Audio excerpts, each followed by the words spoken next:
Good morning అండి. ఈరోజు వచ్చేసి ఒక చట్నీ ప్రిపేర్ చేస్తున్నాను. కంది పచ్చడి లేదా కంది పొడి అంటారండి. ప్యాన్ పెట్టి ఆయిల్ వేసి ఒక గ్లాసు కందిపప్పు బాగా బ్రౌన్ కలర్ వచ్చేదాకా వేయించాలండి. బాగా వేగాలి. అలాగే ఎండుమిర్చి వచ్చేసి ఒక పావు కేజీలో సగం అండి. క్వాంటిటీ మీరు చూసి వేసుకోండి.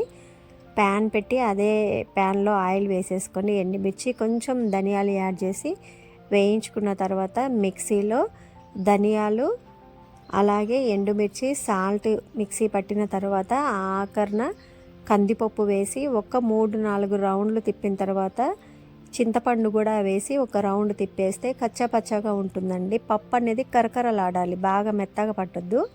ప్యాన్ పెట్టి ఆయిల్ వేసి ఎండుమిర్చి జీలకర్ర అలాగే తాలింపు గింజలు కొంచెం పసుపు కరివేపాకు ఎండుమిర్చి వేసి పోపు పెట్టుకుంటే కంది పచ్చడి రెడీ అండి. దీన్ని కంది పొడి కూడా అంటారండి. చాలా చాలా బాగుంటుంది. పొడి పొడిగా ఉంటుంది, చట్నీ లాగా ఉంటుందండి. ఎల్లిపాయ కారం లాగా కూడా ఉంటుంది. చాలా అంటే చాలా టేస్ట్గా ఉంటుంది. మీరు ఒకసారి ట్రై చేయండి.